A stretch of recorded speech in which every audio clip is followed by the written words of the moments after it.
Buon pomeriggio, comincia un'altra stagione di preview con un nuovo orario di inizio, le 14:30, come chiaramente vedete tutti, e poi oggi c'è tanta carne al fuoco veramente perché è l'ultimo giorno di calciomercato e il Catania, lo sapete, è particolarmente attivo in tal senso, e poi chiaramente parleremo delle anticipazioni delle partite delle siciliane di Serie C, il Catania in primo piano come sempre col Benevento ma che giocherà per ultimo il lunedì, e poi il Messina che invece giocherà stasera e il Trapani domenica. Spazio nel finale anche al calcio a 5 con la Meta Catania che sta facendo benissimo dopo lo scudetto la partecipazione alla prossima Champions. Di questi temi parleremo in studio con i miei ospiti. Parto dalla mia destra, dal mio amico, collega nonché responsabile dello sport delle nostre produzioni, Alberto Cigalini. Ciao Alberto. Buon pomeriggio Marco, ben trovati.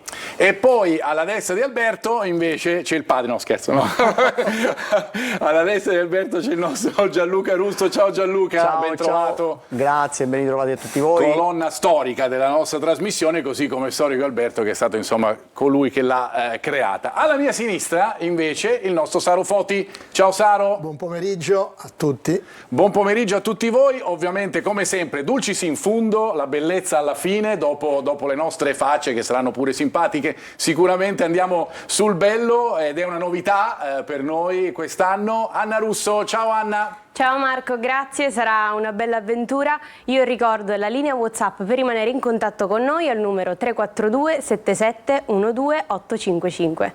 E allora riempiteci di messaggi perché sarà Anna proprio a leggerli per noi al numero di WhatsApp che vedete. Io prima di introdurre i temi di questa puntata particolarmente ricca, come vi abbiamo detto in apertura, torno da Anna per fare come sempre il quadro e dunque andare a vedere quello che è il programma della seconda giornata per quanto riguarda la Serie C, Girone C, e poi ovviamente la classifica. Di nuovo a te Anna. Andiamo a vedere il prossimo turno durante la seconda giornata. Le partite che si disputeranno saranno questa sera alle 20:45 Casertana Juventus Next Generation, Cerignola Messina e Taranto Latina. Domani alle 20:45 Monopoli Sorrento, giorno 1 settembre alle 18 Potenza Turris e alle 20:45 Trapani Picerno. Il 2 settembre alle 20:45 Altamura Foggia, Avellino Giuliano e Cavese Crotone e alle 21:15 Catania Benevento. Andiamo a vedere subito la classifica. Vediamo Picerno, Crotone, Monopoli, Cerignola, Benevento e Giuliano con 3 punti, Foggia, Messina, Potenza, Trapani, Casertana, Latina, Catania a 1 punto e Juventus Next Generation, Cavese, Taranto, Altamura, Turris e Avellino con 0 punti. Benissimo, grazie Anna. Torno da te più tardi per leggere insieme a te i prossimi messaggi, i primi messaggi di questa stagione di preview che incomincia proprio, Alberto, vengo da te subito, nell'ultimo giorno di mercato, nelle ultime ore di mercato. Si chiude oggi alle 23:59, è opportuno ovviamente aprire con le ultime, qualcuna ve la daremo fra poco. C'è qualcosa che ti aspetti? Sarà stravolto un po' già questo Catania che è praticamente stravolto nelle ultime giornate? In parte la domanda è retorica, nel senso che delle novità ci sono e tra poco le darai, insomma, non ti tolgo la primogenitura e daremo le operazioni praticamente chiuse. Poi sì, nelle ultime ore qualcos'altro può darsi perché le ultime ore del mercato, come noi sappiamo, sono anche in qualche modo un moltiplicatore, no? Di quelle che sono le trattative.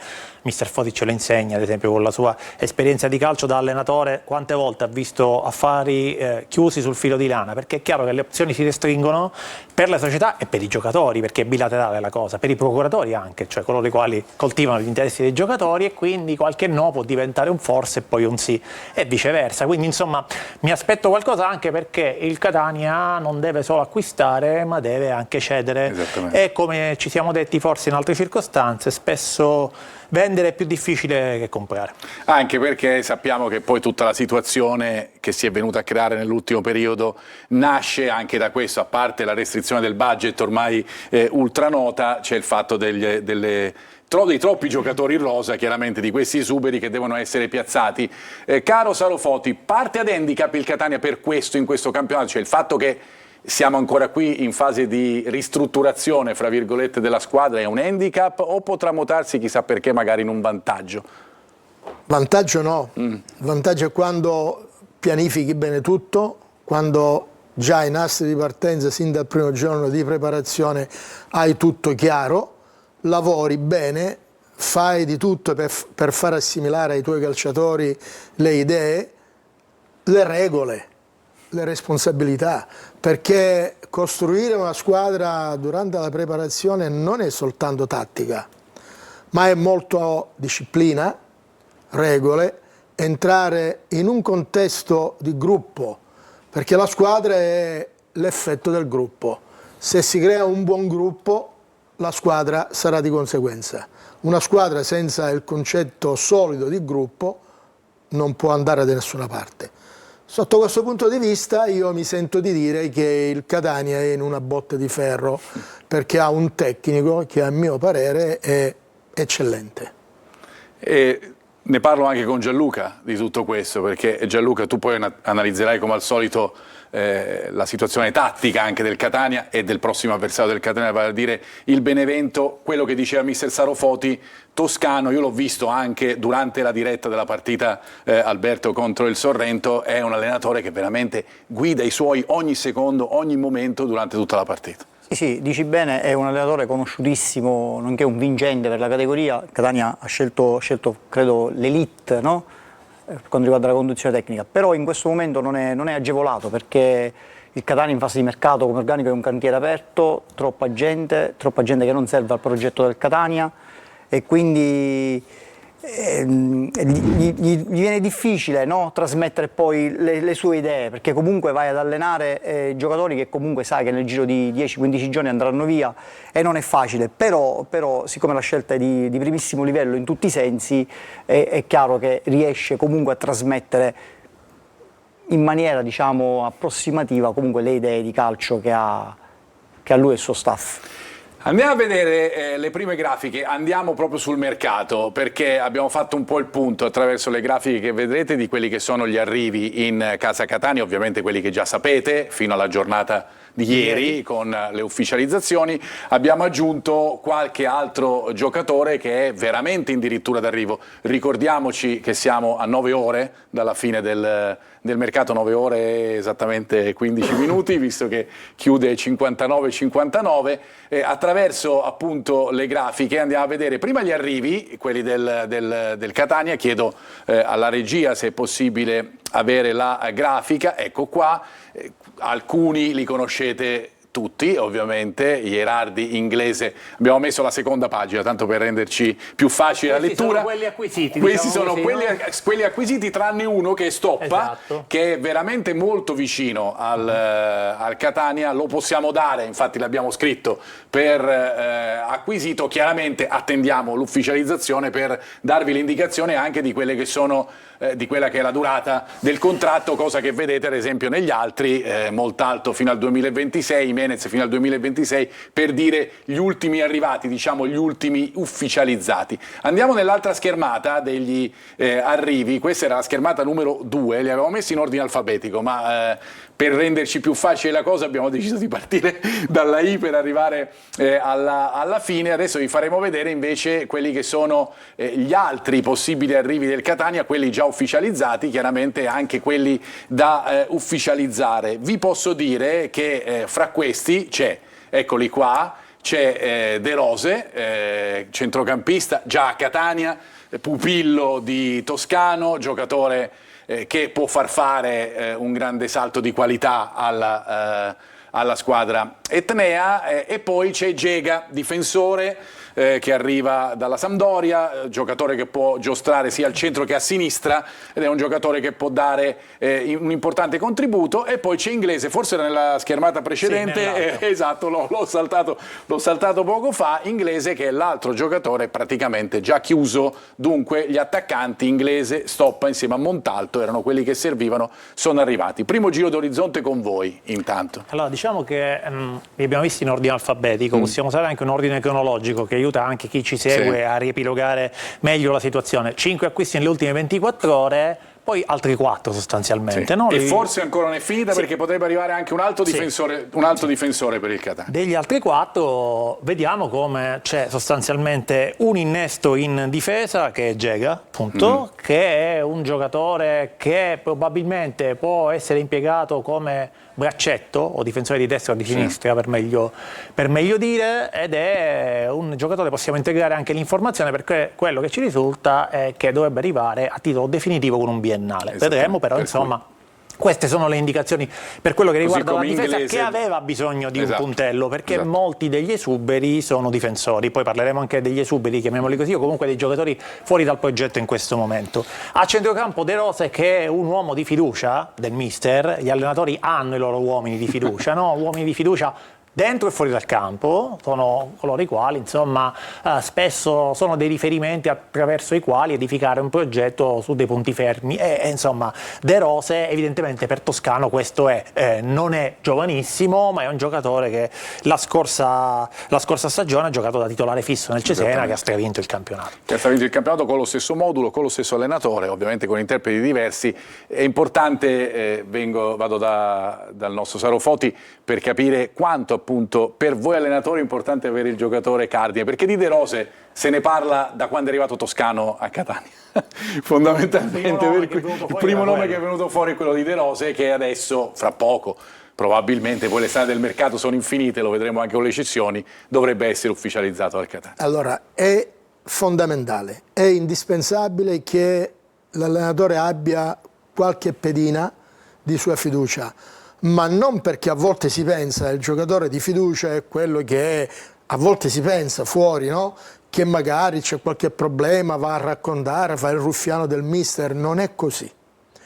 Il giocatore che è il punto di riferimento dell'allenatore è il fondamentale per iniziare una gestione tecnico-tattica, che deve avere un filo conduttore che parte da chi conosce l'allenatore e gli altri si accodano, anche con il linguaggio, perché il linguaggio sembra una cosa banale, ma utilizzare il linguaggio appropriato e quindi avere già dentro il campo un calciatore che conosce il linguaggio del tecnico e trasmettere anche con una sola parola durante la partita un concetto, agevola tantissimo il lavoro poi in campo.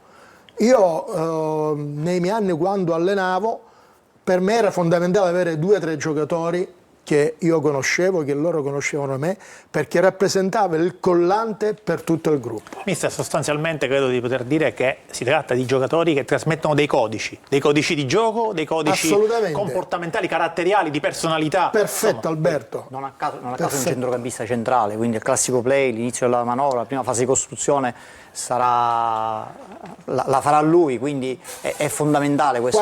Quando tu hai l'uomo di fiducia tecnica, ripeto ancora una volta, dalla panchina dici una frase, sai che il calciatore capta quello che è il pensiero che in quel momento, in pochissimi istanti, tra urla, il tifo, il fischio dell'arbitro, non è facile comunicare con i calciatori in campo, quindi avere un punto di riferimento in 10 secondi, poter trasmettere un'idea, un concetto e distribuirla durante il gioco agli altri compagni. Anche perché l'abbiamo detto, Saro, durante la partita con il Sorrento, questa squadra già nella prima partita di campionato ha già mostrato di avere degli accorgimenti, delle idee, che magari delle verticalizzazioni, un modo di giocare che l'anno scorso non era dato a vedersi praticamente per tutto il campionato. Siamo solo all'inizio, più in una situazione difficile. Ci ha provato a trasmettere un po' le idee del suo allenatore, che è chiaro che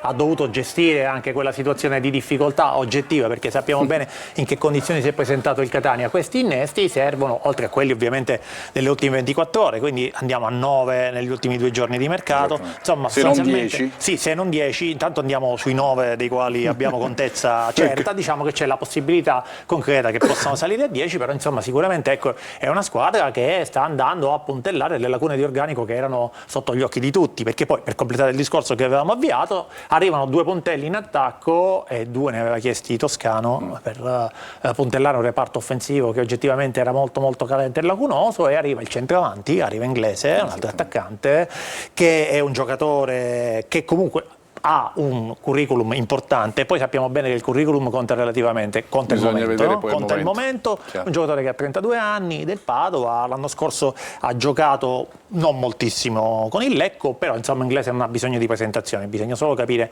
come sta, tra virgolette, in questo senso. E poi invece qualcuno di più giovane, questo ragazzo Matteo Stoppa, del quale si parla molto bene.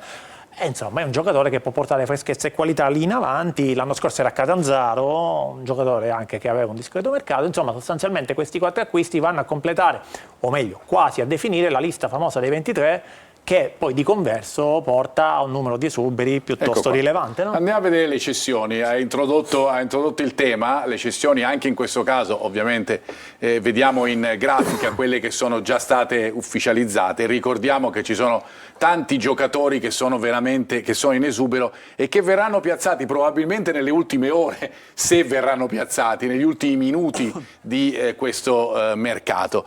Per esempio uno di questi potrebbe essere Celli, per cui Faggiano ha trattative con Gubbio, Ascoli, Spal e Lecco, pensate.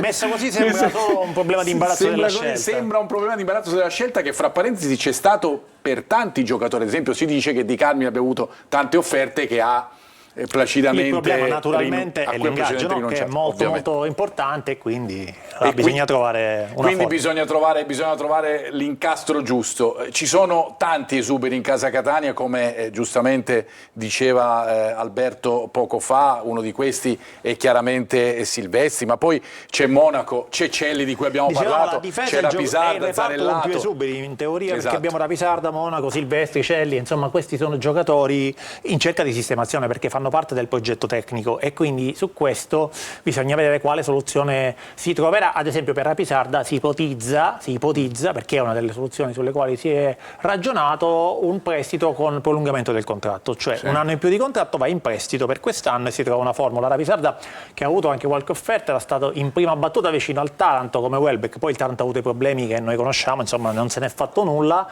e adesso vediamo, anche perché in questo momento Rapisarda sostanzialmente sarebbe chiuso, anche perché 2 cursori di destra il Catania li ha presi, e quindi a quel punto ha il gioco delle coppie coperto su quel settore. E poi fra parentesi Rapisarda è sempre stato considerato fuori dalle idee di questo nuovo Catania. Ricordiamo anche se poi ha giocato con la Carrarese. Sì, è vero, però sì, ma quasi tutti hanno giocato con la Carrarese. No, ricordiamoci, si è ritrovato in quella situazione. Ha giocato con il Catania, quindi puoi giocare con 2 squadre durante un anno, quindi questo è un tassello che conta poi nella collocazione che vai a trovare. Chiricò, Di Carmine, De Luca che ha giocato un tempo nella partita. Giocatore, visto che mi parli di De Luca, che sembra un po' più vicino a una possibile uscita, sembra essere De Luca, perché sulle uscite ci sono una serie di variabili per le quali insomma non stiamo qui a vaticinare quello che sarà il futuro, perché davvero sono tantissime le variabili, negli ultimi minuti può succedere di tutto, però De Luca potrebbe trovare un accordo attraverso la rescissione del contratto.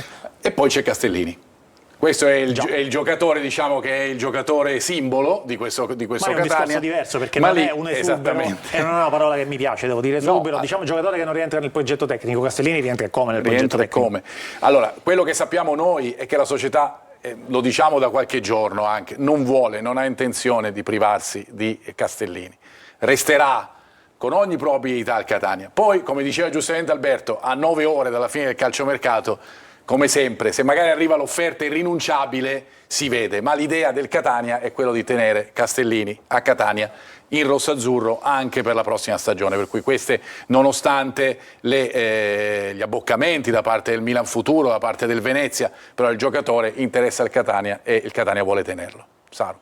Ma è chiaro, è un giocatore di primissimo livello, è giovane, è un capitale, fuori discussione questo, e quindi se lui dovesse fare un altro anno a Catania e ripetere la stagione brillante come quella dello scorso anno, per lui significa potenziare ancora di più e valorizzare ancora di più le sue risorse. Quindi è chiaro che se dovesse arrivare una richiesta di squadra di B o di A, è anche dura non dare al ragazzo la possibilità di fare il salto di categoria. Io credo che solo questo priverebbe Castellini di rimanere a Catania, altrimenti rimane a Catania. È quello che dicevamo, appunto, ripeto, l'intenzione della società è quella, poi è chiaro, siamo a 9 ore dalla fine del calciomercato, un calciomercato in cui Catania si è rituffato praticamente negli ultimi 2 giorni, perché per un mese non c'erano state anzi più di un mese, non c'erano state ufficializzazioni né in entrata né in uscita. I vostri messaggi attraverso lo splendido volto di Anna, a te. Allora Marco, andiamo a vedere, ci sono tanti messaggi per i nostri ospiti. Chiedono: ciao, un'altra domanda per gli ospiti, Montalto è inglese, oltre ad Andrea, è attacco che può valere la B? Questo lo vogliamo chiedere al nostro tecnico, perché insomma la domanda... Allora, inglese credo che dal punto di vista del curriculum, di quello che ha rappresentato, dove ha giocato, dovrebbe essere fuori discussione. Poi ci sono 2 componenti fondamentali. Nel calcio sono imprescindibili. La prima si chiama motivazione. Bisogna vedere con quale motivazione un giocatore che ha questo tipo di curriculum va nel campionato di Serie C e nel girone C. Non dimentichiamo che è un girone particolarmente ostico. E la seconda, non è la prima volta che calciatori con un certo passato di rilievo vanno nella categoria inferiore e fanno fatica ad adattarsi, perché tante volte il problema sembra un po' per mancanza di stimoli, ma c'è anche un'altra verità, è il linguaggio tecnico. In Serie A il calciatore ha un linguaggio tecnico diverso rispetto alla Serie C, perché il linguaggio non è soltanto verbale, ma è anche motorio. Il calciatore in campo, attraverso il movimento con il compagno e i compagni vicini, già capisce come muoversi, quando muoversi e dove muoversi. Anche i tempi di gioco, mister, a volte hai bisogno di un tocco in più in Serie C, in Serie A. Esatto, come, dove e quando, perché smarcarsi in qualsiasi categoria è fondamentale, ma come e quando, con i tempi giusti e quando il compagno è in condizione di darti la palla. E tante volte basta perdere un attimo, questi fattori si annullano. Fermo restando che quando parliamo di attacco, ovviamente il nostro telespettatore poneva la sua attenzione sui 2 centravanti, però se parliamo di attacco ricordiamoci di Andrea che è infortunato, l'ha detto, mi è sfuggito, e parliamo anche però dei giocatori che possono giocare da trequartisti, Jimenez ad esempio, no? Di fatto è un giocatore offensivo, quindi se parliamo del reparto, premesso che la fase offensiva poi comporta la partecipazione di tutta la squadra, quindi dipende il modo in cui attacchi, perché può valere anche per il terzino, no? Poi è chiaro che non bisogna dimenticarsi di Jimenez, di Stoppa, insomma di questi giocatori che da trequartisti, tra l'altro nell'economia del gioco di Toscano, hanno un'incidenza particolare. Gianluca. No, vorrei aggiungere che un aspetto importante è il sistema di gioco del Catania, che è il 3-4-2-1. Toscano lo conosciamo tutti perché la Serie C purtroppo la viviamo da troppo tempo. Dico, Toscano predilige giocare, creare superiorità numerica sugli esterni, e con il 3-4-2-1 la crei con la sottopunta e con l'esterno di centrocampo. Ti serve poi un riferimento centrale, perché a quel punto il reparto di attacco si stacca molto, allungano le distanze, quindi hai bisogno di una torre importante al centro, uno che sappia fare gol e sappia fare rispettare.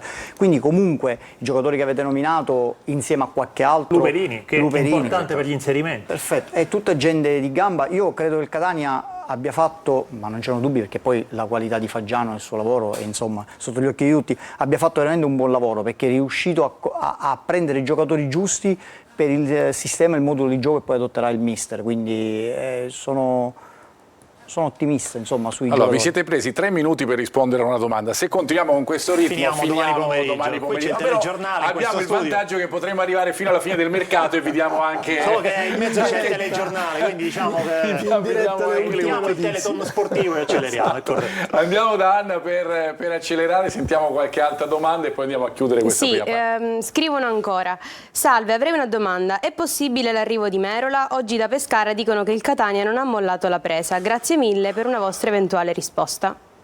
Eventuale? La facciamo eventuale o la facciamo reale? Diciamo che c'è Stoppa, diciamo che c'è Inglese, con Montalto. Insomma, è vero che la stampa pescarese dice questa cosa, l'abbiamo letta anche noi, è da un po' di tempo che Merola viene avvicinato ai colori del Catania, era molto vicino al Trapani, sappiamo che poi ha detto di no, insomma tante cose, sempre molto vicino a qualche siciliana. Vedremo che cosa succederà. Al momento sì, ci può stare magari un reinserimento di chiunque su Merola. Tendo a escludere. Ricordiamoci che la lista è dei 23. Esatto. Non puoi prendere giocatori questo all'infinito. Esatto, soprattutto in un reparto solo. Sì, tra l'altro un discorso di ingaggi, perché poi ricordiamo sullo sfondo c'è sempre il problema, no, della copertura cosiddetta, e poi il vero problema, tra virgolette, contingente. Speriamo che sia solo contingente. Esatto, vediamo e vedremo che cosa succederà, perché poi è atteso ovviamente anche l'arrivo di Pelligra, vedremo se farà questa conferenza stampa di cui ha parlato. Siamo tutti curiosi di capire qual è il reale intendimento della proprietà rispetto al Catania. L'intendimento nostro invece è quello di fermarci per una breve pausa pubblicitaria, ci ritroviamo fra pochissimo per entrare poi nel vivo ancora con i vostri commenti, le vostre domande di mercato a cui se sappiamo risponderemo, ma ovviamente anche sotto l'aspetto tattico della prossima partita degli Etnea. Fra poco.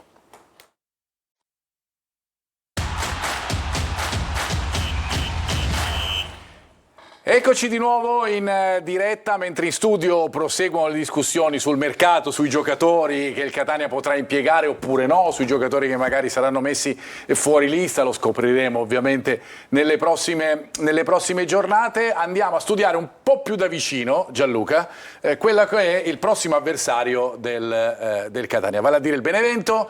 Squadra che conosciamo benissimo, squadra che il Catania ha affrontato battendolo, fra parentesi, nelle 2 partite di campionato dell'anno scorso, l'ultima con Auteri in panchina. Partiamo da una situazione tattica, no? che il Catania, Gianluca, potrebbe sfruttare, cioè lo spazio lasciato libero tra le linee, visto che il Catania c'ha anche dei giocatori che agiscono proprio per schema in quella zona di campo. Diciamo che è inusuale vedere il Benevento, una squadra allenata da Auteri tatticamente così distratta e così lunga, perché forse è l'inizio di campionato, forse le gambe pesanti, però come dicevi tu la prima situazione che andiamo a vedere è proprio questa, uno scollamento fra i reparti in fase di non possesso, ed è proprio questa. Vedete una palla in verticale, facile da leggere, però il centrocampo del Benevento è fuori posizione, troppi giocatori tra le linee di centrocampo e difesa, la difesa del Benevento scappa male e di conseguenza subiscono questo attacco. Perché è importante questa azione? Perché ricordiamoci che il Catania, la squadra di Toscano, gioca con le 2 sottopunte, quindi 2 giocatori che comunque vanno per questione naturale vanno a collocarsi in quella linea fra la difesa e il centrocampo avversario. E questa è un'occasione potenziale per gli avversari del Benevento, in questo caso era la partita di Coppa con il Potenza. Stessa situazione che ritroviamo anche nella clip successiva, altra situazione che il Catania ovviamente può sfruttare, che ci racconti adesso tu. Perché abbiamo preso questa immagine? Perché nonostante sia una zona di campo pericolosa per il Benevento, quindi doveva necessariamente accorciare il centrocampo ed aiutare la difesa, questo non è successo, perché infatti sono stati evidenziati, sono in netto ritardo con sempre troppi giocatori tra le linee. Questa situazione comunque gli crea appunto un disagio tattico, e come dicevo prima è inusuale vedere una squadra così disorganizzata allenata da Auteri. Gianluca, potrebbe incidere anche il fatto che la preparazione non è ottimale, quindi fatichi un po' ad accorciare. Sicuramente no? Sei sì. una squadra più offensiva di altre, quindi perdi qualche equilibrio in questo senso. Dici bene, incide veramente tanto, perché nuove idee di gioco, nuovi giocatori, gamba pesante, siamo fuori dalla preparazione, quindi sì, le partite iniziano a pesare. Quando giochi col blocco basso è più facile e non sei al meglio della preparazione. Quando giochi come vuole giocare Auteri, magari. Io credo che situazioni come quelle che ci ha mostrato Gianluca, l'analisi che lui ha fatta, in questo periodo si riscontra in tantissime squadre, perché la condizione non può essere al massimo, e siccome le 2 fasi possesso, attacco e difesa, hanno la transizione in mezzo, che è la cosa più importante, e quella richiede energia. In questo momento, mancando energia di un certo rilievo, la transizione è un po' scadente e si creano le cose che Gianluca ci ha fatto vedere. Tant'è che lui spessissimo si trova con la difesa a 4, cosa che insomma Auteri raramente. Ma se vogliamo su questo discorso, do seguito a quello che dice mister Foti, un po' la partita del Catania è emblematica. riferendosi alla partita con il Sorrento. La prima parte di gara il Catania ha cercato di aggredire alto, andarli a prendere più alti, essere più aggressivo. Nel secondo tempo, quando le energie sono un po' si sono ridotte, la panchina era limitatissima, ha fatto un gioco più conservativo e più prudente perché rischiava di diventare un po' come il Benevento, tra virgolette, no? In queste situazioni. Allora io vi interrompo perché abbiamo collegato il collega giornalista del Mattino di Benevento, Oreste Tretola. Oreste, ciao, buonasera, buon pomeriggio anzi. Ciao Marco, buon pomeriggio. Ho cambiato postazione perché avevo qualche problema di audio, adesso dovrei sentirvi bene, spero che voi sentiate bene me. Certamente non ti mancherà l'acqua, vediamo lì, lì da vicino. Se sarai assetato durante il collegamento non avrai problemi sotto questo punto di vista. Oreste, che cosa ci puoi dire? Perché noi qua stiamo commentando sul Benevento, parlavamo anche di una squadra che si è sempre schierata con la difesa a 3, che però si è aggiustata anche con la difesa a 4 nell'ultima partita interna, nell'ultima partita con la Cavese vinta, fra parentesi.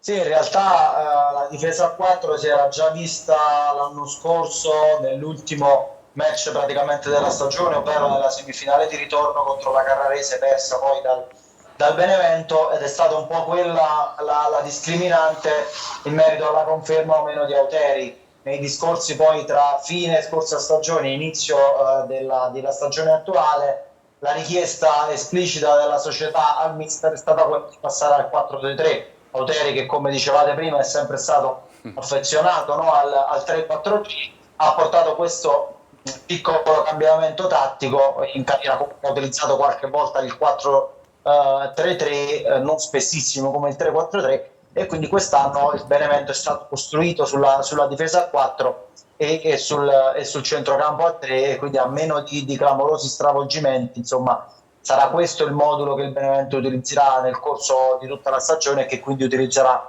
anche lunedì sera nel match del Massimino. Che cosa ci puoi dire, Oreste, sul mercato, se c'è in arrivo qualcuno in casa Benevento nell'ultima giornata di mercato, e soprattutto su quella, poi la vedremo dopo, che potrebbero essere le scelte di Auteri in vista della partita del Massimino? Mercato che è virtualmente chiuso in casa giallorossa. Ieri il direttore tecnico Marcello Carli, che a Milano ha chiuso le ultime 2 operazioni prelevando in prestito con diritto di riscatto dal Modena il terzino Shadi Ukadda, e arriva anche a titolo definitivo dal Monopoli l'attaccante esterno Giuseppe Borello. Erano questi un po' le 2 pedine che il Benevento cercava sul mercato, le ha trovate. Inizialmente si pensava ad un difensore centrale con i nomi di Martino Del Bari e di Cauz del Modena, poi tramontati, alla fine si è optato per andare su un terzino destro. Oggi Carli dovrebbe dedicarsi soprattutto alle uscite, in particolare quelle di 2 big, Benedetti Ragazzi, anche quelle di un po' di ragazzi.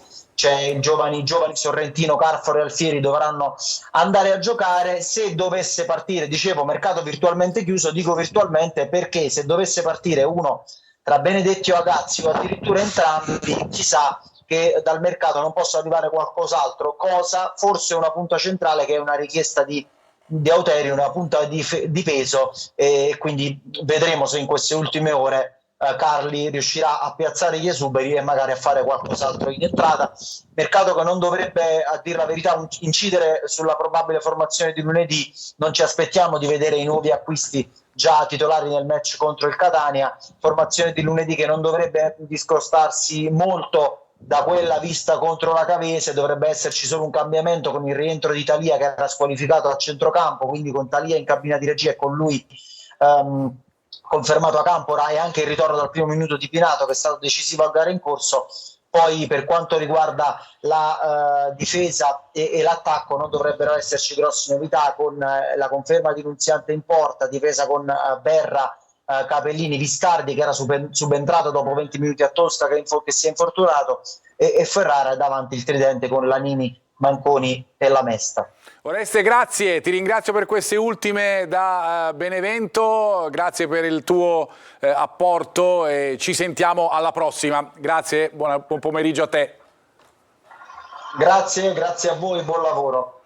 E allora ritorniamo in studio per tornare all'analisi tattica. Abbiamo parlato degli esterni, no? Fatto il punto su questa situazione difesa 4, difesa 3, sotto pressione coprono la zona di porta lasciando spazio, no? Praticamente un po' sugli esterni. Stiamo parlando sempre del Benevento, Gianluca. Sì, parliamo del Benevento, parliamo della fase di non possesso. Cosa andiamo ad analizzare in questa situazione? Un Benevento in fase di non possesso sotto pressione, perché probabilmente appunto il sistema di gioco è diverso, il modulo è diverso, quindi loro vediamo i tre centrocampisti troppo attaccati, vengono attirati dalla palla, questo consente agli avversari di trovare spazio sugli esterni, quindi anche questa è una situazione che va attenzionata, probabilmente il Catania lo ha già fatto. E quindi come vedi nel giro di 3-4 metri hai tutto il reparto di centrocampo, non va bene perché bisogna scaglionarsi comunque in maniera diversa, e in questo caso vengono attratti dalla palla lasciando poi gli esterni liberi, quindi una palla dentro la soffrirebbero come è successo in questa situazione. Mentre bisogna fare attenzione al pressing che loro fanno, soprattutto quando il Catania parte dal basso, come fanno molte squadre ormai anche nei campionati di Serie C. Sì, questa della pressione è una situazione che va a loro favore, è forte perché è una pressione, un pressing organizzato e quindi bisogna stare molto attenti. Adesso tutte le squadre, come dici bene tu, costruiscono dal basso, però bisogna farlo in maniera veloce, quindi postularsi bene affinché rubare tempi di giocata, perché come possiamo vedere da questa immagine il Benevento riesce a chiudere bene tutte le traiettorie e poi andare a fare una pressione feroce con i loro giocatori in maniera individuale, quindi bisogna stare veramente molto attenti. Chiudo l'analisi tattica sul Benevento con la fase di possesso invece, quando loro giocano molto di reparto, soprattutto con gli avanti. Giocano di reparto perché hanno un reparto d'attacco veramente forte, di categoria, e quindi quando riescono ad avere queste verticalizzazioni e riescono a rubare il tempo, a prendere posizione sugli avversari, e là sfruttano bene il gioco di reparto con i compagni, sfruttano bene gli inserimenti delle mezze ali. Quindi, perché comunque ricordiamo sempre il Benevento è una squadra sbilanciata in avanti, è una squadra che vuole giocare, vuole la palla, vuole verticalizzare, e quindi è facile trovarsi in queste situazioni. Quindi quando la palla poi arriva in quelle zone di campo, avendo più compagni vicini, hai la possibilità di scarico e di favorire una giocata o un inserimento.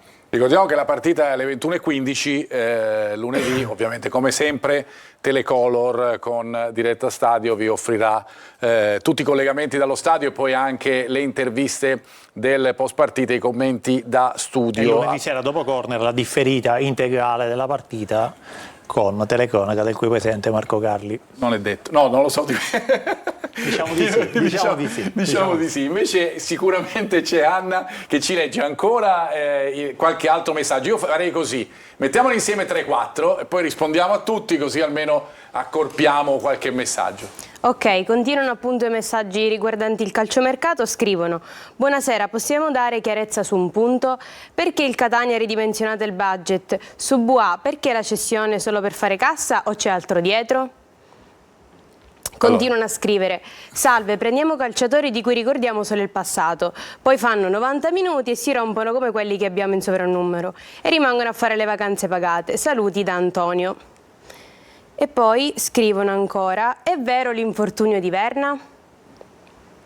Allora, decidiamo chi risponde, Alberto. Diciamo che Bois, chi su intanto, cosa? Il Catania aveva bisogno di fare movimenti in uscita, di alleggerire anche un po' il monte ingaggi, quindi è stato fatto questo tipo di scelta, anche perché Bois aveva delle soluzioni di mercato. Il giocatore voleva la Serie B, l'ha chiesto anche al Catania, il Catania l'ha accontentato. Ha fatto questo scambio con Raimo, però fondamentalmente il punto è che il Catania si è trovato con un monte ingaggi, come notorio, insomma, da sistemare, e la partenza di Bois, che aveva un ingaggio non top come Chirico e Di Carmine, ma insomma un ingaggio che comunque aveva una sua rilevanza, è stato, tra virgolette, sacrificato. Ecco, mettiamola così. Per quello che riguarda le condizioni fisiche dei giocatori è chiaro che sono determinanti, no? Il mister diceva ti devi sapere adattare, devi avere il carattere e l'approccio mentale giusto, poi è chiaro che devi stare bene, perché il problema di alcuni giocatori del Catania è stato anche questo, no? Cioè è normale, fai una partita e poi ti devi fermare per 3 partite, a singhiozzo non vai da nessuna parte. Poi mister mi correggerà se sbaglio, però insomma è chiaro che la continuità è fondamentale, no? Per quello che riguarda... Assolutamente, la continuità fisico-atletica, anche dal punto di vista mentale, perché le partite richiedono energia mentale e risorse nervose enormi, quindi giocare con continuità significa ti abitui al contrasto, alla bottarella, al fallaccio anche. Se invece soprattutto gli attaccanti giocano con sporadicità, diventa difficile trovare. Diciamo che l'età è un fattore, poi dipende come ci arrivi, perché c'è chi a 32 anni è arrivato, come si suole dire in maniera gergale per così dire, c'è chi ancora a 36-37 fa i suoi gol, se parliamo di attaccanti, quindi dipende come stai.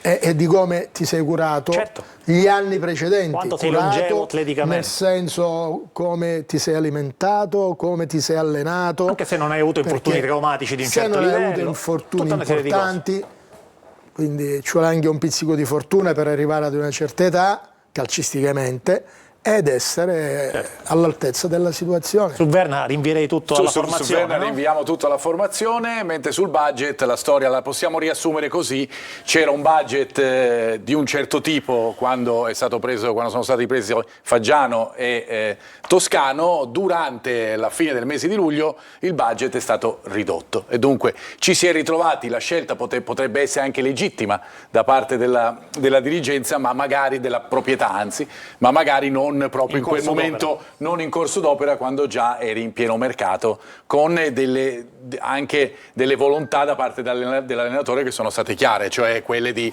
sacrificare tanti giocatori dell'anno scorso. Ma su questo diciamo che è pacifico, perché noi stiamo parlando di mercato ed è giusto che sia così, dobbiamo andare sulla notizia, sul pezzo. Oggi si chiude il mercato, quindi è giusto che si parli di mercato, però il vero tema in questo caso, per quello che riguarda il Catania, è quest'altro, cioè perché poi dietro il mercato c'è un progetto, oppure dietro il mercato c'è un progetto? Rimodulo la frase mettendo un punto di domanda, nel senso che dopo quello che è successo è chiaro che servono risposte di un certo tipo. Ho detto anche durante diretta stadio, risposte fattuali, non verbali, perché verbali puoi fare un comunicato che peraltro era un po' evasivo, non è che chiariva poi tantissimo, e poi puoi dare risposte di un certo tipo. Quindi bisogna capire se questa è stata una difficoltà transitoria e contingente o è altro.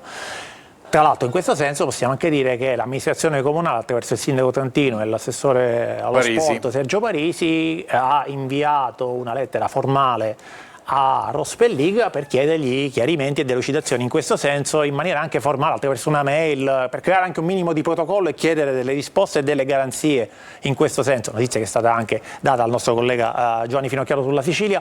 Quindi insomma c'è stato anche un ulteriore passo formale, seppur riservato, perché in questo caso non è stata fatta una comunicazione esterna da parte dell'amministrazione comunale, ma è stata chiesta una forma di riscontro a Pelliga. In questo momento non ci risulta che siano arrivate risposte, vedremo cosa sarà, ma il vero tema è quello, ripeto, che si aspettano i tifosi. C'è la contingenza e poi c'è quello che va oltre la contingenza, ed è quello che conta, perché quello che è successo non è normale e bisogna capire se è una cosa transitoria oppure meno, e l'unico che può rispondere è il proprietario. La stagione dura 10 mesi, quindi bisogna essere pronti per 10 mesi. Cioè, è oltre, perché c'è il campionato e c'è ciò che va oltre il campionato, oltre il campo.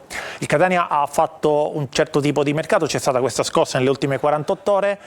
Tu puoi vincere 4-0 contro il Benevento e ce lo auguriamo tutti, ma non è cambiato nulla sul punto di vista societario. Lì servono risposte che non ti può dare il campo, ma che deve dare la proprietà. Noi ci fermiamo ancora, un'altra pausa per noi, torniamo fra poco con l'angolo tattico sul Catania e poi le notizie che arrivano anche da Trapani e Messina soprattutto, che sarà in campo proprio nella serata di oggi. A fra poco.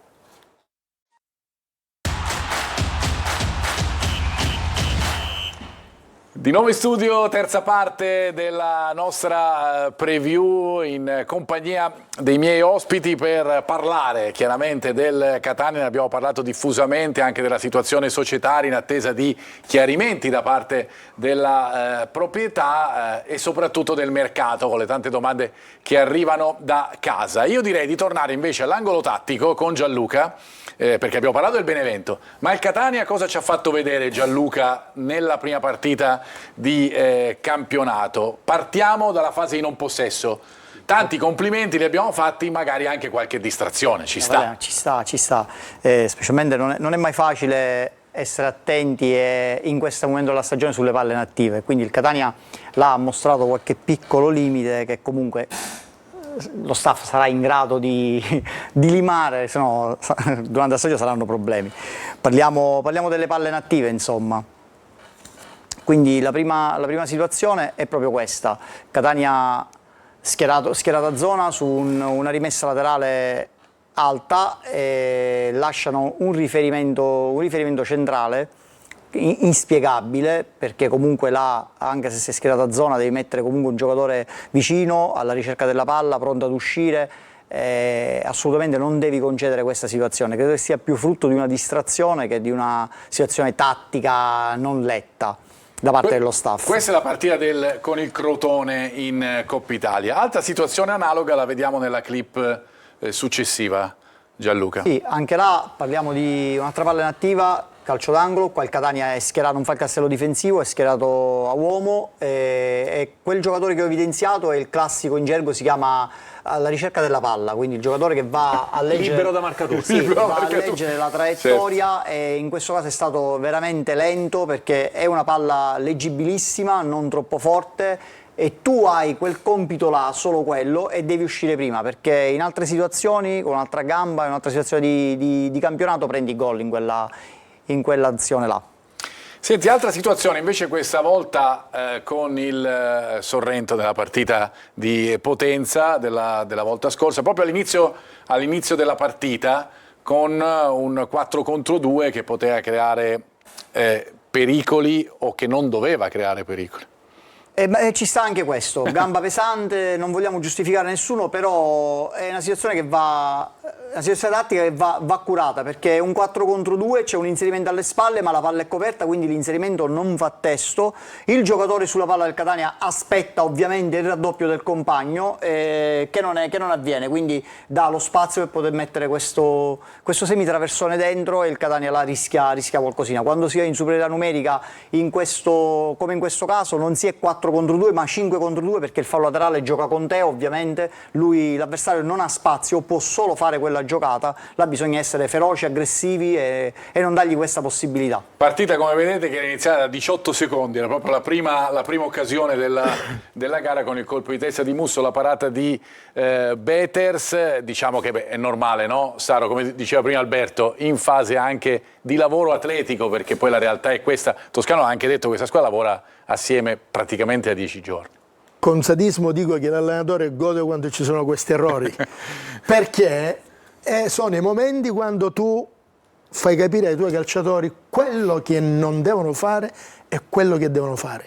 Più grossi e più banali sono gli errori, e più l'allenatore trova spunti per lavorarci sopra. Fino a quando gli errori non producono cattivi effetti, no. quasi la battuta, mister, Sì, ovviamente, sì, quindi no. perché è andata bene in questo Perché caso? Poi, vabbè, stiamo è parlando di un allenatore che è da pochissimo con la sua squadra, siamo alla prima giornata, quindi gli errori sono anche un momento di crescita, perché attraverso gli errori che Gianluca ci ha fatto vedere, l'allenatore ha il materiale per poterci lavorare. Complessivamente comunque. Perché tu, quando parti in una fase di preparazione, non puoi tutti i dettagli curarli, parlarne, sistemarli, c'è sempre qualcosa che scappa, perché tra preparazione atletica, fase di possesso, fase di non possesso, palle inattive, c'è a favore e contro, c'è tanto di quel lavoro che i giorni sfuggono sotto le mani.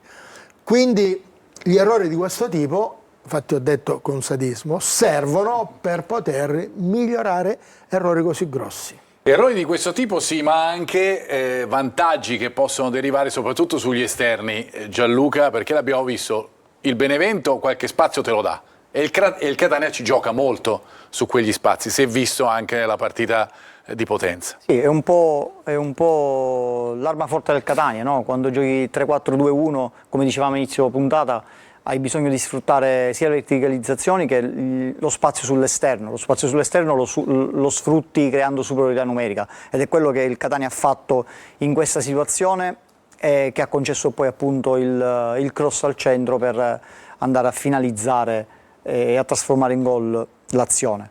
Quindi appena lo vediamo in grafica. Andiamo a vedere proprio la clip, la quarta clip, ultima, diciamo, sul Catania, nella situazione, questa è quella precedente con il colpo di testa con la parata di Betters e poi, dicevamo Gianluca... Sì. È un 3 contro 2 fatto con intelligenza, studiato e ti dico perché. Perché il vertice dei 3 giocatori del Catania non viene dentro, non si cerca lo spazio, ma sta in zona, quindi nel campo visivo del giocatore del Crotone, proprio per attirare la sua attenzione. Vedi, si ci mette davanti a mo' di pick and roll, no? Come si dice nel basket. Cestistico. Sì. E quindi oscura la traiettoria, palla dentro, poi là bisogna essere forti, ma il Catania là è una squadra esperta, quindi questa situazione creata ad hoc dal Catania e poi finalizzata benissimo dagli avanti del Catania, quindi colpo di testa di Carpani, parata e poi Luperini che ribadisce in sarà porta. una situazione tattica che vedremo spesso nel Catania. Questo, se facciamo scorrere la clip, lo chiedo alla regia un attimo, possiamo rilevare anche un altro aspetto, l'abbiamo notato in diretta quando si è giocata la partita, vedete questo cross, guardate quanti giocatori del Catania sono in area? Sì, io ne conto tanti. 6 e vado così a braccio. Perché lo faccio rilevare? Perché l'anno scorso invece spesso il Catania si trova con l'aria vuota, anche su azione manovrata arrivava una palla in mezzo e c'era l'attaccante al massimo una mezzala in appoggio, adesso vedo 6 giocatori. Questa quindi è una caratteristica del gioco di Toscana. E tra l'altro si smarca molto dalla situazione dello scorso anno, quindi ecco perché mi è piaciuto rilevarla. Poi siamo appena agli inizi, naturalmente nel bene e nel male servono ulteriori verifiche, però questo credo sia abbastanza indicativo di un certo tipo di modo di stare in campo da parte di Toscano e della sua squadra. Sì, dici bene, perché poi il 3-4-2-1 ti porta ad avere comunque almeno 3 uomini dentro l'area di rigore, hai le corsie aperte per i quarti che vanno comunque dentro, ovviamente il quarto posto è il giocatore che verrà a stringere o comunque ad allargare la porta per trovare una seconda palla sporca al secondo palo e quindi hai sempre più gente dentro area. Allora io vi interrompo perché abbiamo collegati sia Francesco Triolo da Messina e poi fra poco anche Franco Camarasana da Trapani per le ultime. Ciccio, sempre atmosfera bucolica per Francesco Triolo. Ciao Ciccio, ben ritrovato anche per te a Preview. Ben trovati anche a voi, buona giornata, buon campionato. Ecco, esattamente. Senti, che notizie ci dai sul Messina? Innanzitutto mercato prima e poi la partita di questa sera che incombe. Ma sì, il mercato innanzitutto il Messina dovrebbe chiudere per una punta over, contestualmente però dovrebbe cedere uno dei ragazzi, un under che ha in rosa per liberare lo slot. Sarà una affare last minute perché questo dovrebbe essere l'orientamento della società, provare a prendere una punta over che possa garantire anche un certo numero di gol a modica in tutto l'arco del campionato. Questa è l'idea che è travelata nelle ultime ore. Poi naturalmente c'è attenzione sulla partita di stasera perché comunque si gioca a Cerignola contro una formazione che alla prima giornata ha sbancato il campo della Juventus Next Gen, segnando 4 gol, mostrando gamba, mostrando una buona condizione, la stessa buona condizione che il Messina ha mostrato contro il Potenza, sorprendendo un po' tutti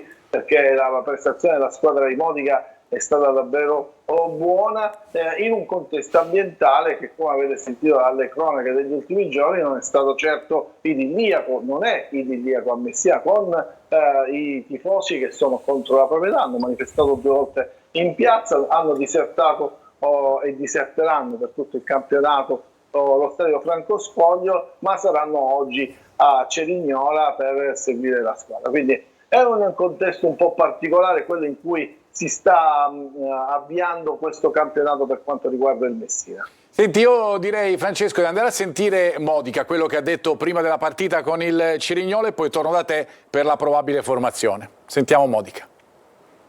Abbiamo avuto meno recupero rispetto a quello che è il Cerignola, perché loro hanno giocato 2 giorni prima, ma abbiamo cercato di bilanciare quelle che sono le energie che dobbiamo andare a spendere per Cerignola. Sì, abbiamo recuperato Marino, abbiamo recuperato Cominetti, erano solo affaticamenti e quindi li abbiamo portati dentro. È arrivato Petrucci che è tra i convocati e quindi vediamo un po' quello che succede, sapendo e consapevolmente di incontrare una squadra importante, una squadra che va fuori casa e dà 4 gol e che da anni si consolida e si conferma sempre di più nell'elite di questo girone, perché da 3 anni che fanno i playoff, quindi una squadra molto organizzata, molto forte, allenata secondo me da uno tra i più bravi allenatori della Serie C per quello che concerne il suo sistema di gioco, perché è molto bravo, molto preparato Peppe, e merita secondo me queste opportunità importanti per allenare una grande squadra. Ciccio, allora andiamo con la probabile formazione che vedremo questa sera.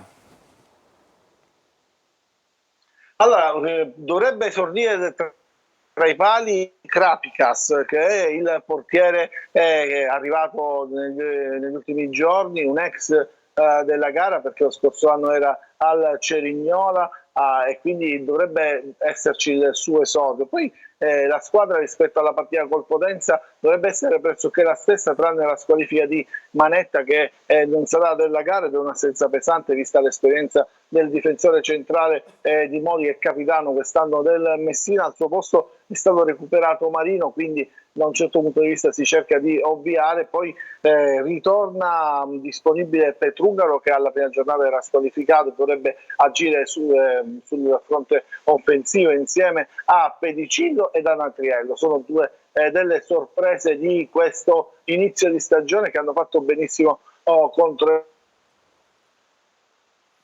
Abbiamo problemi con il collegamento di Garofalo e Anselmo anche. Non ti sentivamo più, Francesco, adesso ti sentiamo bene invece.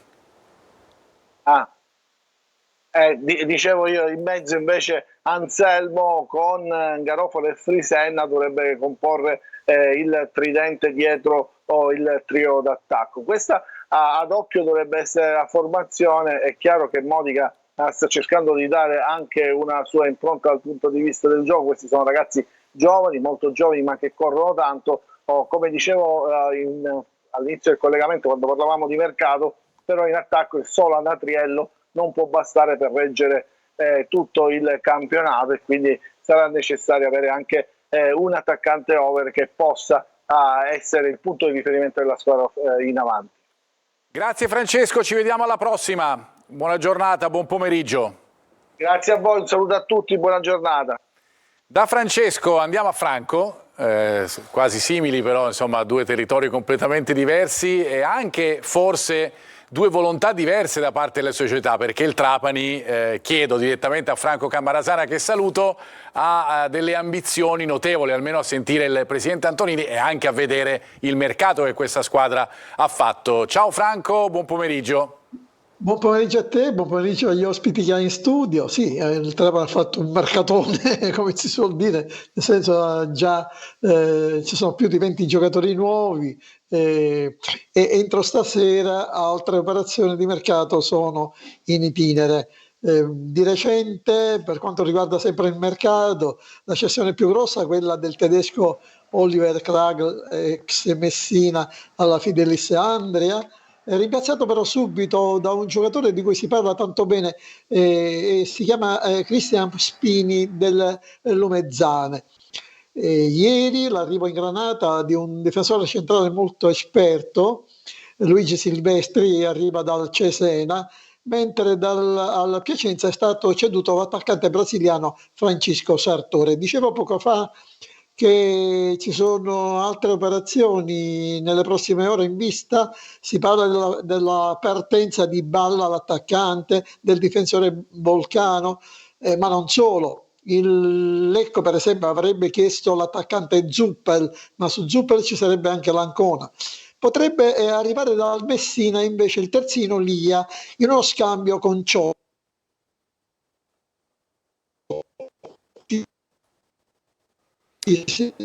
Abbiamo dei problemi anche con Franco Cammarasana. Io ne approfitto per dirvi che a breve dovrebbero arrivare le ufficializzazioni di Stoppa per il Catania e di Gega. Ne abbiamo parlato all'inizio di questa trasmissione, dunque arrivano conferme anche a quello che vi abbiamo detto, con le ufficializzazioni che arriveranno a stretto giro nei prossimi minuti di Stoppa e di Gega per quanto riguarda il Catania. Vediamo se Franco Cammarasana è ancora collegato con noi. Franco, ci senti?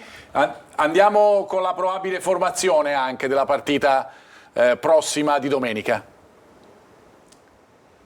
Che il collegamento va ancora mi sa che il collegamento è da perfezionare. Marco, usiamo Sì. questo breve istante che concediamo anche alla regia, magari proprio per ripristinare il collegamento con Franco, visto che è stato nominato il Lecco. Il Lecco sta cercando un attaccante e c'è una pista di mercato che porta Di Carmine. Di Carmine, che è sicuramente uno dei giocatori fuori dal progetto che pesa di più sul monte ingaggi, anzi il giocatore che pesa di più insieme a Chirico.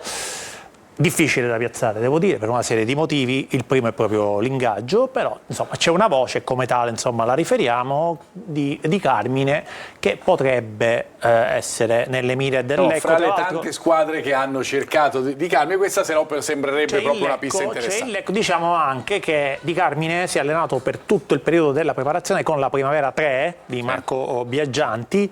Negli ultimi 2 giorni non si è allenato con la squadra. Questo magari può deporre a favore di qualcosa che si muove, chi lo sa, magari di solito aveva succede da fare, così, no? però insomma magari la coincidenza non è una coincidenza per l'appunto, vedremo, perché non è facile come operazione, perché ripeto l'importo dell'ingaggio di Carmine è molto, e la durata molto del contratto importante, anche. Esattamente, però insomma per dovere di cronaca riferiamo. Franco Cammarasana, ritorno da te perché mi dicono dalla regia che ringrazio con i colleghi Fabrizio Rizzo, Fino La Leggia e Ottavio Longo, che ci sei di nuovo, eccoti qua, e allora facciamo il punto con la probabile formazione del Trapani per la prossima di campionato. La probabile formazione, la formazione base, quella con cui il Trapani ha iniziato la partita di Foggia, con Seculin tra i pali, poi in difesa Ciotti, Gelli, Benassai e Martina, quindi 3 di centrocampo Caric, Carraro e Carriero,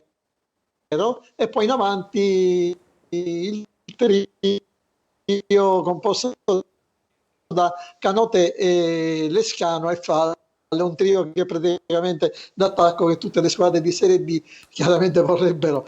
Le alternative, è probabile che quella molto probabile che quella di Sabatino in difesa. Franco, abbiamo problemi con il collegamento, io ti saluto e ti ringrazio, tanto abbiamo trovato anche quelle che sono le indicazioni legate alla formazione probabile titolare del Trapani. Andiamo a vedere assieme invece quelle che sono le probabili formazioni di Catania e Benevento per la prossima giornata, andando prima al Catania. Accennavamo prima ad alcune problematiche legate al centrocampo, soprattutto a Verna. Dovrebbe esserci Sturaro, o potrebbe esserci Sturaro dall'inizio, ovviamente stiamo parlando di una partita che è fra 3 giorni, per cui c'è un margine notevole con i giocatori che abbiamo visto prima inquadrati, che li possiamo rivedere, la possibilità probabilmente di vedere Montalto fin dall'inizio della gara, Jimenez che si giocherebbe il ruolo con Carpani, e poi a destra potremmo vedere magari Guglielmotti, che è giocatore appena preso, a destra c'è anche lo spazio libero, lì se la giocherà con Raimo, che ha preso praticamente posto e ruolo di Bois. Per quanto riguarda invece il Benevento e la formazione possibile, probabile, ovviamente lo diciamo a 3 giorni dalla gara da parte di Auteri, fermo restando quell'ipotesi di 4-3-3 di cui ci parlava anche il collega Oreste Tretola, Berra, Viscardi, Capellini e Ferrara, e poi Talia che rientra con Acampora e Pinato, e lì davanti Manconi con Lanini, che è uno dei giocatori più forti dell'ultima stagione. E che abbiamo anche visto. Alla Mesta, che l'anno scorso con il Rimini al Catania ha dato non pochi grattacapi, giocatore sicuramente di talento, 9 gol e 13 assist l'anno scorso con il Rimini, bel colpo del Benevento.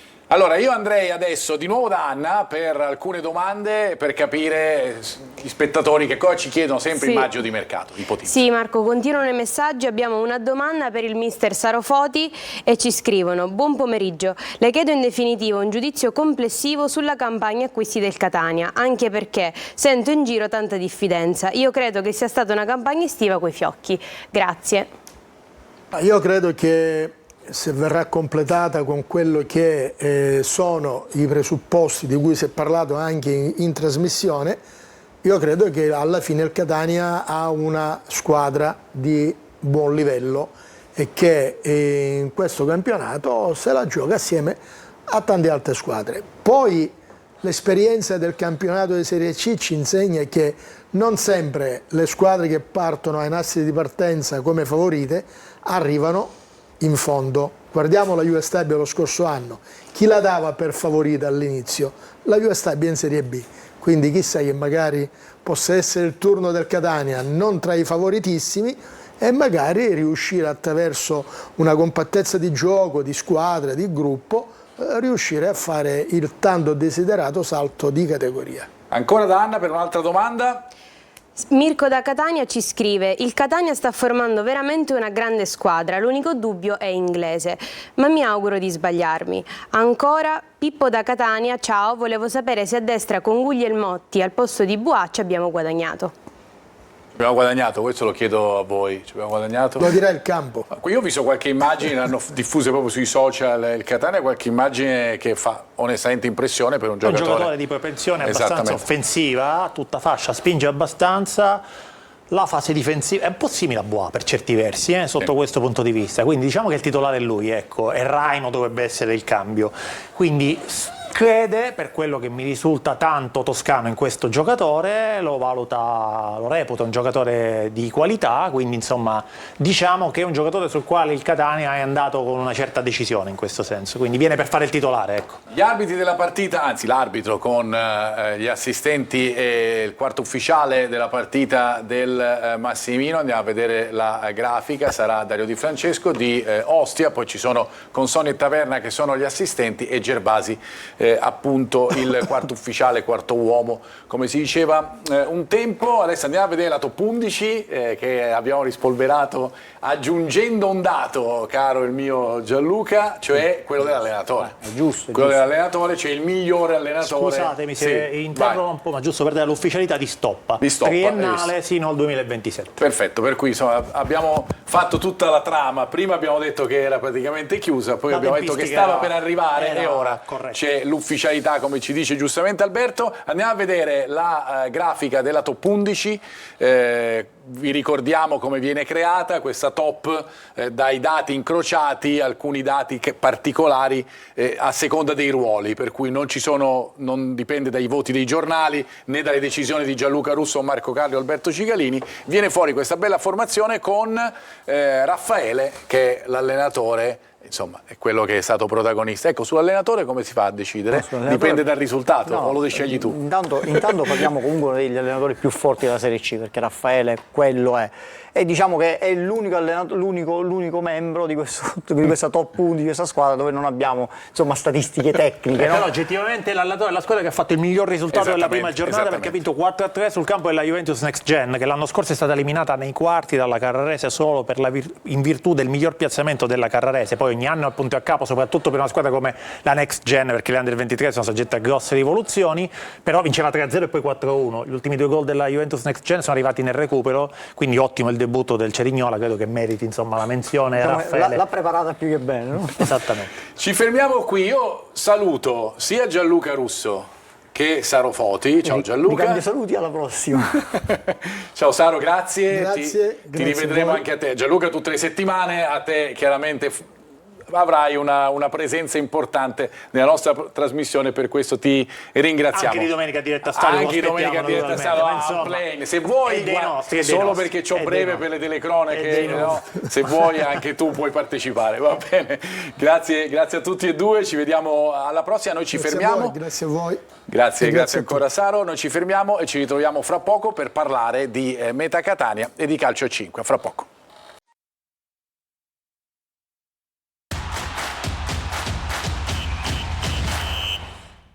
Ultima parte della nostra preview, abbiamo dato poco fa l'ufficializzazione di Stoppa al Catania, fra poco arriverà anche quella di Gega, come abbiamo anticipato proprio all'inizio della nostra trasmissione. Noi però adesso parliamo di calcio a 5 e lo facciamo con Luis Turmena della Meta Catania. Ciao Luis, come stai? Ciao, tutto bene, è un piacere essere qui con voi. Anche per noi.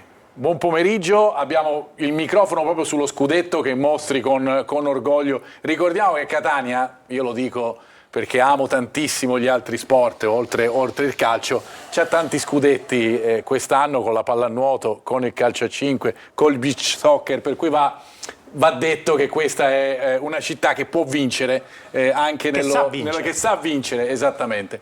Allora Luis, com'è questa avventura della Champions? Come è stata? Bellissimo, no? Settimana scorsa siamo stati a Danimarca a giocare la preliminare di Champions, abbiamo avuto ottimi risultati, 3 vittorie su 3 partite e ora con un grandissimo onore portiamo a Catania il main round e sicuramente stiamo lavorando fortissimi per poter passare questo turno e andare a Elite Round.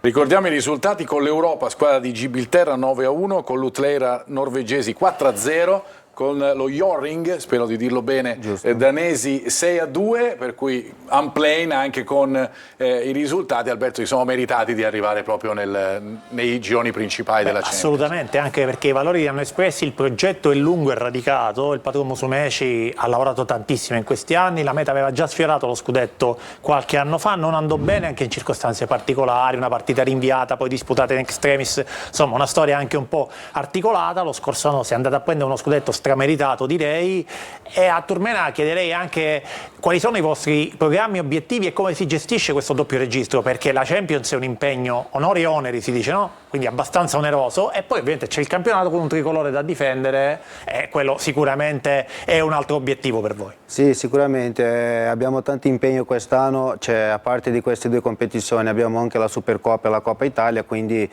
ci saranno tanti partite da giocare, però il presidente Enrico Musumeci, anche con il dirigente, lo staff hanno fatto un grandissimo lavoro di mercato, no? Sapendo di questo tanto di partita che abbiamo da giocare, sicuramente molto più partita che l'anno scorso e quindi la rosa si è allungata per questo, per essere preparati a tutte queste partite che non sarà facile sicuramente. Mi dici quanto sentite vicina la città, perché avete vinto lo scudetto, l'avete vinto in trasferta, però insomma nella finale in casa c'era il Palagrana strapieno, mi aspetto altrettanto per la Champions. Quanto sentite vicina la città e la sua tifoseria? Molto, molto vicina, io dalla stagione scorsa che sono arrivato a Catania e con gli ottimi risultati che abbiamo avuto con la stagione scorsa abbiamo visto nelle ultime partite di campionato che la città e i tifosi sono abbracciati, diciamo, la squadra, no?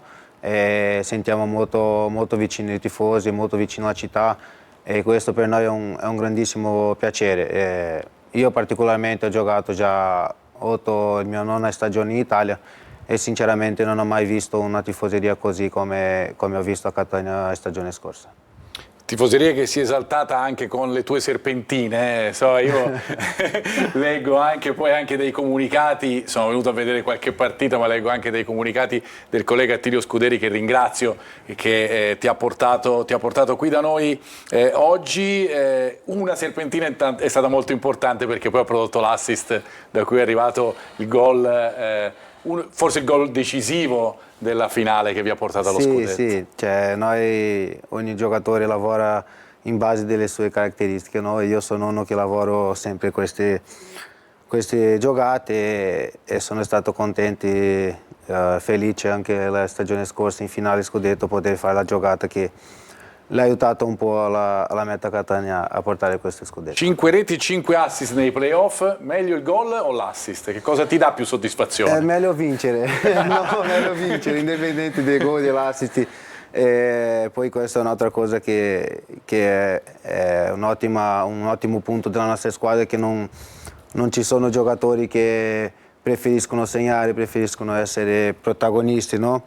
E quindi sono contento veramente quando vinciamo. Qui abbiamo visto un gol a porta vuota, magari la gente pensa sia molto facile segnare nel futsal, la porta è vuota, no, perché c'era l'attaccante, il portiere di movimento per gli avversari. Ti posso chiedere, riferito allo scorso anno, qual è stato il momento nel quale voi avete detto sai che questo forse è l'anno giusto? Quando l'avete percepito chiaramente? Guarda, già prima dei playoff stavamo avendo una sequenza di ottimi risultati, se non mi sbaglio sono stati 13 partite con 9 vittorie, 2 pareggi e quando siamo arrivati ai playoff abbiamo visto veramente che potevamo fare e come hai detto tu, principalmente dopo quando abbiamo visto il Palacatania pieno abbiamo avuto una forza particolare che abbiamo creduto potevamo vincere lo scudetto. Avete ampliato il roster perché avete più impegni. Ti posso chiedere anche com'è cambiata la meta come squadra rispetto all'anno scorso, al di là del dato numerico, se è cambiata in qualche cosa?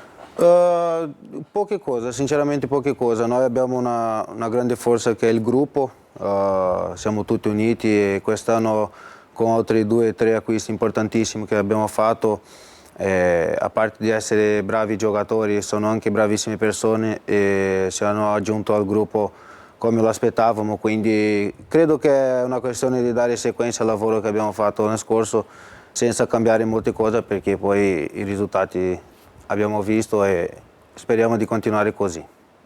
Sperate di continuare così, e poi dicevamo appunto questa cosa con cui abbiamo introdotto anche la tua partecipazione alla nostra preview, lo scudetto. Sentite l'idea anche di essere in una città che trascina con il pubblico, ne abbiamo parlato tantissimo, ma trascina anche con i risultati di certe altre squadre che stanno facendo così bene. Sì, poi come ho detto prima pure, quando sono arrivato a Catania una cosa che mi ha impressionato è questo, a parte del calcio, che la gente è innamorata qui a Catania, è una città dove abbraccia tutti gli sport, ha ottimi risultati in tutti gli sport, la gente piace il calcio a 5, il beach soccer, il pallavolo, tutte queste cose, tutti questi sport. È una città che sinceramente ci sentiamo abbracciati e privilegiati di essere qui. Ti posso chiedere una cosa? Allora, un tempo all'inizio si chiamava calcio a 5, no? Era considerato un po' la dependenza del calcio a 11, magari chi finiva di giocare a calcio a 11 andava a giocare a calcio a 5, il campo era più piccolo, anche se poi qualcuno scopriva che si correva molto e quindi non era così riposante il calcio a 5. Sì, si entra e si esce perché cambia il volante, però insomma.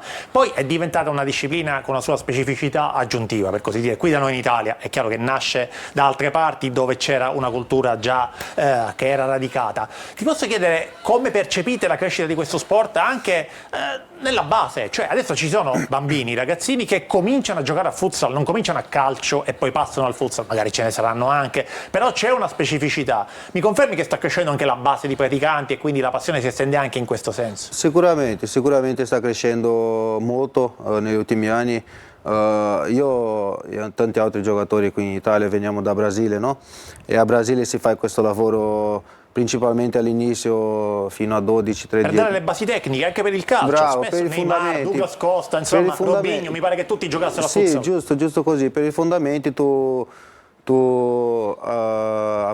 come ti posso dire, tu prendi molto più facile il calcio a 5 per dopo portare al calcio a 11, no? Però l'Italia negli ultimi anni, insieme alla divisione di calcio a 5, sta facendo un grandissimo lavoro sulle categorie inferiori, under 13, under 15, 17, 19, che stanno portando già risultati, perché se poi oggi tu vedi nella Serie A proprio di calcio a 5 ci sono tantissimi italiani giocando, cosa che da 10-15 anni fa tu prendevi una squadra di Serie A, avevano 10 brasiliani, anche c'erano tante squadre con solo brasiliani. Oggi no, oggi la nostra squadra, la meta Catania si vede 4-5 brasiliani e poi 7-8 italiani, 4 catanesi, 5 catanesi giocando. Questa è una cosa che credo che è un lavoro di ultimi anni che stanno facendo molto bene e sicuramente sarà portato avanti.